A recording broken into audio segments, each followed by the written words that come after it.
The walls of Jericho fell, and they fell hard. Its people were murdered and slaughtered. Nobody stood any chance against the Israelites. Yet in the middle of all that destruction, one woman and her entire family walked away alive.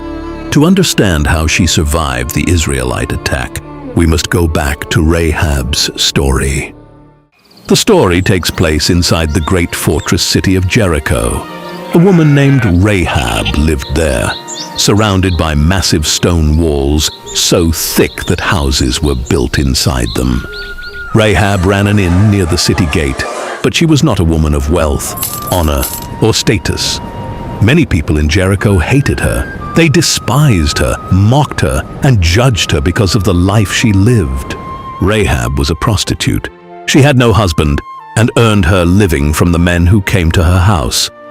Her father and brothers lived elsewhere in Jericho, but they could do nothing to change the way people looked at her. But her house had one thing no other house in Jericho had: a window built into the outer wall itself, high above the ground outside. Joshua, the leader of Israel, had been given command after Moses died. The Lord had told him, "No one will be able to stand against you all the days of your life." Before the Israelites could enter the promised land God had given them, they first had to conquer one mighty city, Jericho. So before marching against it, Joshua sent 2 men across the Jordan to scout the city in secret. The 2 spies crossed the river under cover of evening. By the time they reached the city, the 2 men joined the line, keeping their heads down, and no one at the gate gave them a second look. Once inside, they moved through streets crowded with closing market stalls, past traders calling out final prices before nightfall, until they reached the one house where 2 strangers could spend the night without raising suspicion. Rahab's, built into the thickness of the wall itself. A neighbor across the street noticed the 2 strangers enter Rahab's house. Before long, the news reached one of the king's officials, who ran straight to the palace. Night fell over Jericho, and the king's men were already moving through the streets toward the inn by the gate. Torches lit the narrow street outside Rahab's door as the soldiers pounded on it and called out the king's demand, "Bring out the men who came to you, who entered your house, because they have come to spy out the whole land." Rahab had already hidden them. Before the soldiers reached her street, she had heard the noise moving toward her door and acted without hesitation, pulling the 2 men up the narrow stairs to her roof and burying them under stalks of flax laid out there to dry. Spreading the stalks flat, she met the soldiers at her door and lied without flinching, her voice steady, though the men on her roof could surely hear every word. "Yes, the men came to me, but I did not know where they had come from. At dusk, when it was time to close the city gate, the men left. I don't know which way they went. Go after them quickly. You may catch up with them." The soldiers believed her. They turned and ran back through the streets. Rahab climbed back up to the roof, where the 2 spies lay hidden beneath the flax. She did not uncover them right away. She sat down near them first and spoke quietly into the dark, and what she said was the reason Joshua's men would remember her name. "I know that the Lord has given this land to you," she told them, "because a great fear of you has fallen on all of us." She explained that travelers passing through Jericho had spoken of how the Lord dried up the Red Sea before Israel 40 years earlier, and how he had already given Israel victory over the 2 Amorite kings east of the Jordan. When we heard these things, our hearts melted in fear, and everyone's courage failed, for the Lord your God is God in heaven above and on the earth below. The 2 men said nothing for a moment, still catching their breath beneath the flax. They had expected to be hidden by a stranger buying her own safety, not addressed by a woman who spoke of their God as though she already believed in him more surely than they did. One of the spies finally asked her, quietly, why a woman of Jericho would risk her life for a people who had come to destroy her city. Rahab did not answer with a long explanation. She only said that she had heard enough, for long enough. Merchants talking in her own inn, soldiers muttering on the wall, rumors passed from house to house for weeks, to know which way the coming battle would end, and that she would rather stand with the God who had done such things than die defending a wall he had already judged. She did not wait for them to respond further. She pressed on because she knew the soldiers who had just left her door would return once they found no trace of two men on the road to the Jordan. "Now then," she said, "please swear to me by the Lord that you will show kindness to my family, because I have shown kindness to you." Her voice did not break, but the weight of what she was asking was plain in every word. A father who had never left Jericho. A mother who still believed the city's walls would hold. Brothers who knew nothing yet of the danger their sister had already stepped into on their behalf. "Give me a sure sign that you will spare the lives of my father and mother, my brothers and sisters, and all who belong to them, and that you will save us from death." The two men answered with an oath, speaking quietly, as they knew they could not stay on the roof much longer. "Our lives for your lives," they told her. "If you don't tell anyone what we are doing, we will treat you kindly and faithfully when the Lord gives us the land." Rahab had risked everything by protecting them, trusting two strangers with her own future and the lives of her family. Now the spies gave her their word that when Israel came to Jericho, they would keep their promise and spare everyone inside her house. Before we continue, these videos takes hours and hours to make. Please like and subscribe and comment which country you are watching this from. Want to support the channel? Consider sending a super thanks. It truly helps the channel grow. Rahab led the two spies to the window built into the city wall. She tied a strong rope in place and carefully lowered it over the edge. One by one, the spies climbed down until they safely reached the ground outside the city. Before they left, Rahab gave them one last warning. "Go to the hills so the men searching for you will not find you. Stay hidden there for 3 days until they return, and then continue on your way." Before leaving, the spies gave Rahab one final instruction. "The promise we made to you will only stand if, when we return to take the city, you tie this scarlet cord in the same window you used to let us down. Bring your father, your mother, your brothers, and everyone in your family into your house. If anyone leaves the house and goes out into the street, we will not be responsible for what happens to them. But if everyone stays inside, we promise to protect them. And if you tell anyone about our mission, our promise to you will no longer apply." "Agreed," Rahab replied. "Let it be as you say." She watched from the window as the two spies hurried away into the darkness toward the hills until they were no longer in sight. Then, before dawn broke over Jericho, she tied the scarlet cord in her window. It stood out against the gray stone wall, marking her house with the sign of the promise she had been given. And she left it there, waiting for the day the Israelites would return. The spies did exactly as Rahab had told them. They hid in the hills for 3 days while the soldiers of Jericho searched the roads leading to the Jordan River, but they could not find them.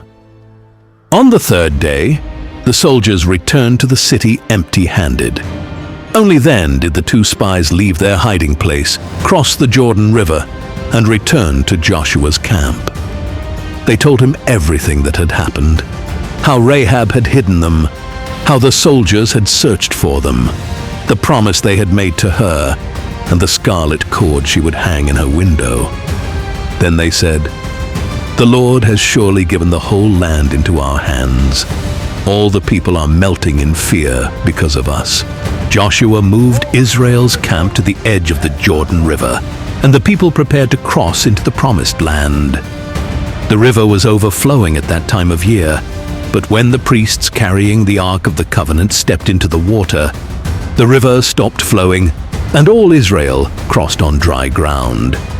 After everyone had crossed safely, they set up camp at Gilgal, not far from the walls of Jericho. Inside the city, Rahab had already begun doing exactly what she had promised. She went to her father, her mother, her brothers, and the rest of her family, bringing them one by one into her house.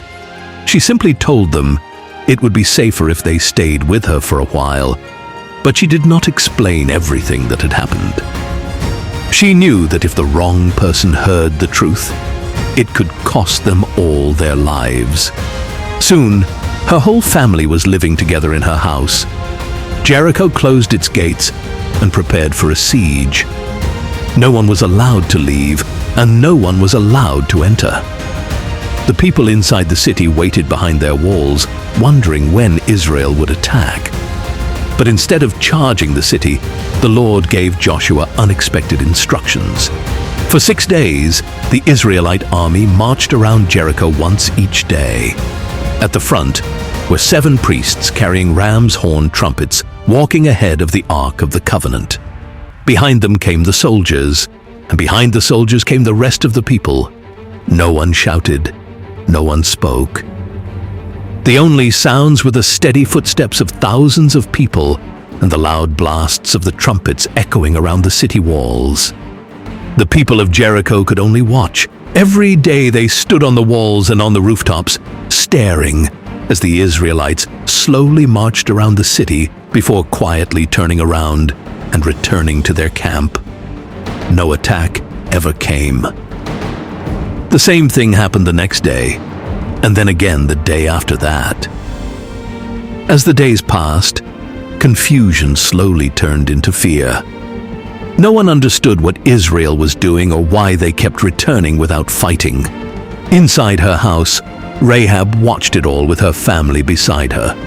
The scarlet cord still hung from her window, and every day she wondered if this would be the day the promise made to her would be fulfilled. She reminded her family not to leave the house, even though they still did not fully understand why. Then the 7th day arrived. Before sunrise, while the city was still quiet, Joshua gathered the people once again. The priests lifted the Ark of the Covenant, the trumpets began to sound, and the army started marching around Jericho. They marched around the city once, then twice, then a 3rd time.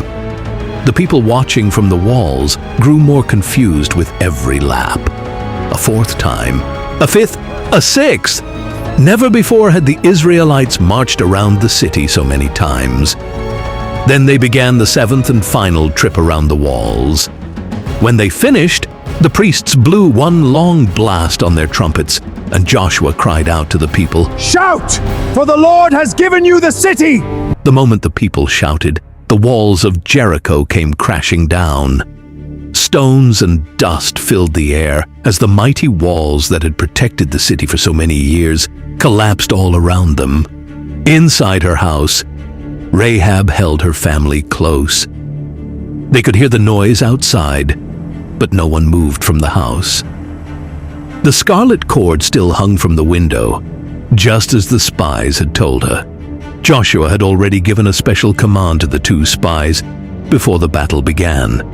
Go to the prostitute's house and bring her out, along with everyone who belongs to her. Keep the promise you made to her. As the Israelite army rushed into the city, the 2 spies did not follow the other soldiers. Instead, they ran straight toward Rahab's house, searching for the scarlet cord hanging from the window.